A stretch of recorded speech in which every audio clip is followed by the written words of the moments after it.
The annual company Gala was the highlight of the year at Innovate Solutions, a tech firm that had grown from a scrappy startup in a Palo Alto garage to a major player in enterprise software in just under a decade. It was held at a swanky hotel ballroom in downtown San Francisco, a night of expensive dresses, free-flowing champagne, and the kind of forced networking that felt more like a competitive sport than a celebration. For most, it was a chance to see and be seen, to rub shoulders with the executives, to feel like a valued part of the success story. For me, it was usually just a requirement. I was a senior product manager in the data analytics division. My job involved translating complex technical capabilities into user-friendly features, understanding market needs, and guiding development teams. It was demanding work, requiring a blend of technical understanding, market savvy, and endless patience. I wasn't on the executive track, didn't have a fancy title that started with head of or VP of, but I was good at what I did. I was the person who made sure the products actually worked for the people using them. I built bridges between the engineers who spoke in code and the customers who spoke in business problems. I'd been with Innovate Solutions for 5 years, contributing to several key product launches that had significantly boosted the company's revenue. Yet, despite my consistent performance and the positive feedback I received from my teams and clients, I often felt like I operated in the background. The big announcements, the media interviews, the keynote speeches, those were reserved for the VPs and the C-suite. My name appeared in internal reports and project documentation, but rarely in the spotlight. This year's gala felt particularly important. We had just wrapped up a major product update,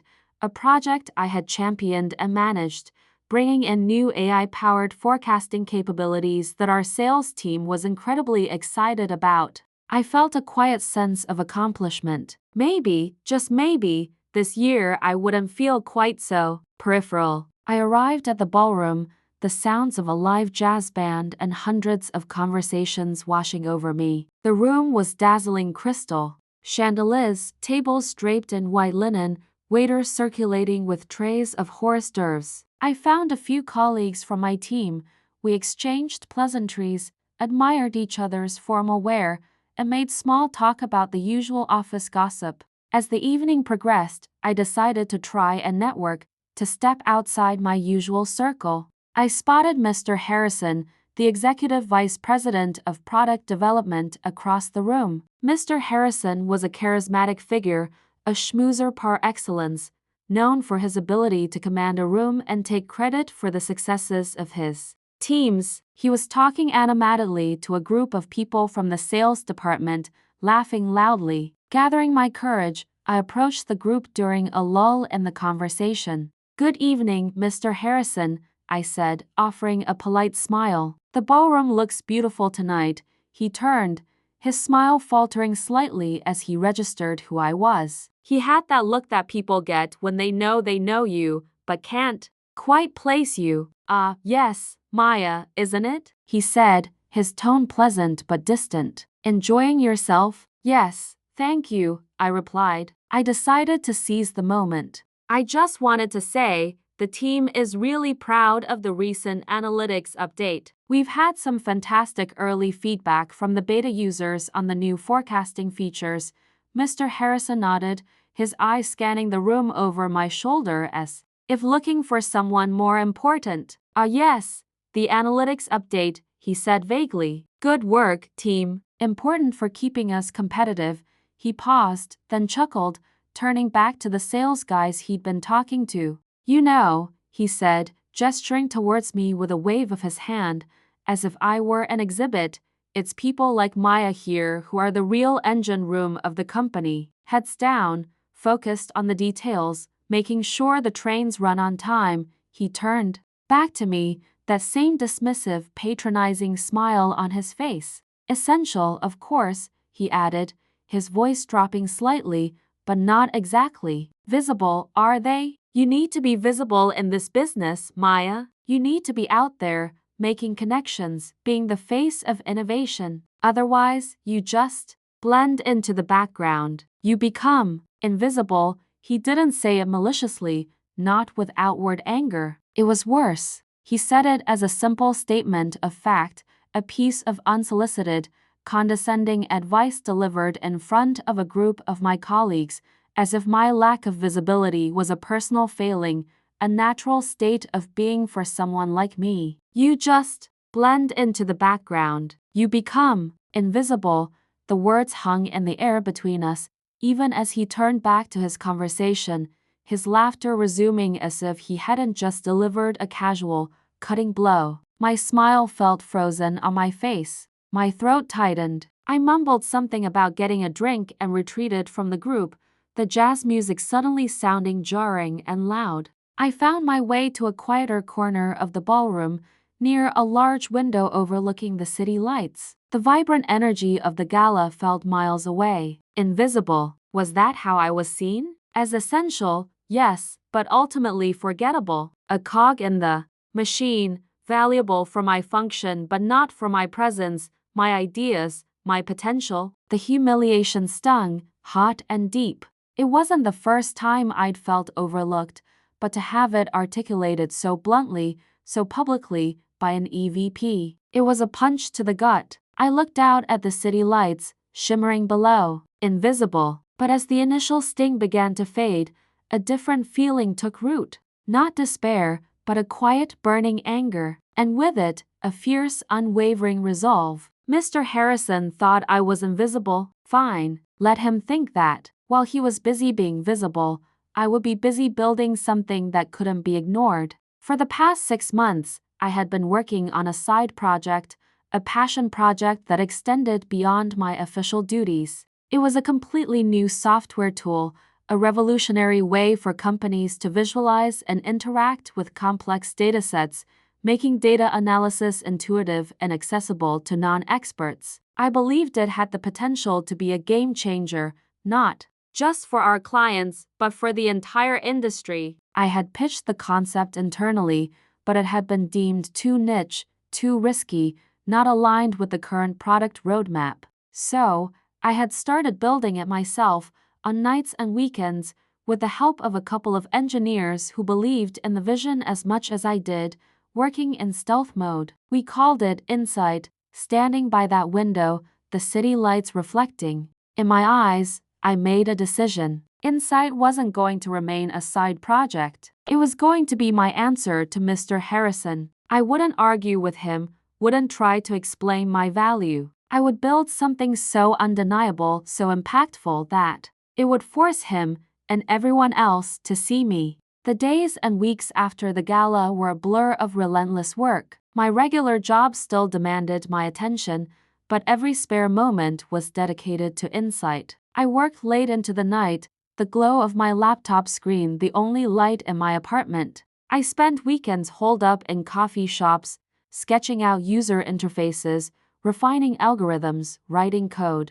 My small, unofficial team, Sarah, a brilliant front-end engineer, and Ben, a data science whiz, were equally dedicated, fueled by a shared belief in the project and perhaps a similar desire to prove themselves. We faced countless challenges, technical hurdles that seemed insurmountable, moments of doubt when progress stalled, the constant pressure of keeping our project a secret, working in the shadows of the main product teams. We used encrypted communication channels, met in anonymous co-working spaces, and stored our code on separate, secure servers. It felt like running a covert operation within the company. There were sacrifices. My social life evaporated. Sleep became a luxury. The stress was immense. But the memory of Mr. Harrison's words, "You become invisible," was a constant, potent motivator. Every line of code I wrote, every feature we built,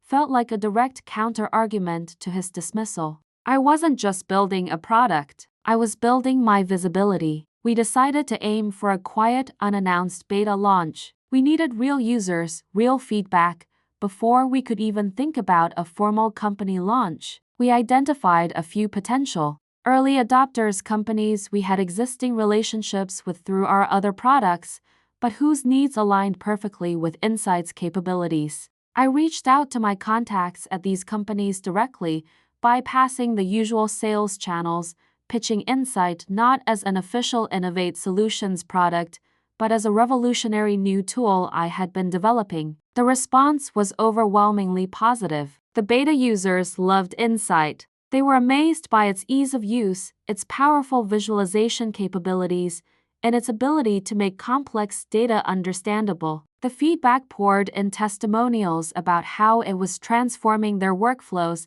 saving them time and money, enabling them to make data-driven decisions they couldn't make before. The success of the beta gave us the leverage we needed. Armed with glowing testimonials and undeniable usage data, I went to my direct manager, a supportive but cautious woman named Emily. I showed her Insight, the user feedback, the market potential. She was stunned. She hadn't known I was working on this. Emily, to her credit, immediately saw the value. She helped me navigate the internal bureaucracy, preparing a presentation for the executive team. It wasn't a formal pitch for funding or resources. It was a presentation of a finished, working product that was already generating significant interest among key clients. The executive meeting was tense. I presented Insight, demonstrated its capabilities, and shared the beta user feedback. The VPs were initially skeptical, some even annoyed that I had developed this outside the official process. But as they saw the demo, as they read the client testimonials, their skepticism turned to grudging admiration and then to excitement. This wasn't just a good idea. It was a proven success, ready to go. Mr. Harrison was in that meeting. He sat there, his usual confident demeanor replaced by a look of surprise, then confusion, and finally, thinly veiled anger. He asked sharp, pointed questions about the development process, the resources used, the protocol I had bypassed. I answered calmly, focusing on the results, the market opportunity, the fact that this product existed because I had taken the initiative when the official channels weren't available. The executive team, driven by the potential revenue and market advantage, greenlit a formal company launch for Insight. They wanted it fast. They wanted to capitalize on the momentum from the beta. I was put in charge of the launch, given the resources I needed, and finally, given the visibility I had earned. The launch event was held just a few months later. It wasn't the annual gala, but a dedicated product launch event attended by industry analysts, journalists, and key clients. The ballroom was packed. I stood on stage, not in the background, but at the podium, the spotlight on me. I introduced Insight, demonstrated its features live, and shared the success stories from our beta users. I spoke about the vision behind the product, making data accessible, empowering users, transforming how businesses make decisions. I spoke with passion and confidence, the culmination of months of tireless work. The reaction was phenomenal. The audience was captivated. The live demo went flawlessly. The Q&A session was filled with enthusiastic questions. By the end of the event, the buzz was undeniable. Over the next few days, the media coverage exploded. Tech blogs hailed Insight as a breakthrough product. Industry analysts praised its innovation and potential impact. Our sales team was inundated with inquiries. Insight quickly became the hottest product in our portfolio, generating significant revenue and attracting new clients. At the next company-wide meeting, the CEO specifically highlighted Insight as a prime example of innovation and initiative within the company. He praised the team behind it, and he specifically praised me, by name, for my vision and leadership in bringing it to life. I saw Mr. Harrison in the audience. He was no longer the center of attention. He was just another face in the crowd, watching as the person he had called invisible stood in the spotlight, the success of the product I had quietly built overshadowing everything else. He looked uncomfortable, his usual swagger replaced by a noticeable tension in his shoulders. He didn't approach me after the meeting. He didn't need to. The message had been delivered, not with words, but with results. I hadn't just launched a product. I had launched myself from the background into the forefront. The invisible person had become undeniable. My name was on everyone's lips. My face was in the company's marketing materials. Clients were asking for me by name. I was invited to executive strategy sessions, my input actively sought. My role shifted from senior product manager to director of innovation for data products, a title that reflected the impact of insight and my proven ability to deliver groundbreaking solutions. Mr. Harrison's comment at the gala, intended to diminish me, had instead become the fuel for my most significant professional achievement. He thought he was pointing out a weakness, but he was actually highlighting the very quality my ability to work diligently and effectively outside the need for constant external validation that allowed me to build something truly great. In the shadows, I never confronted him about that night. There was no need for a verbal victory. The success of Insight, the undeniable impact it had on the company and my career, was the loudest possible response. I wasn't invisible anymore. I had built my own spotlight quietly, determinedly, while he wasn't looking, and it was brighter than anything he could have imagined.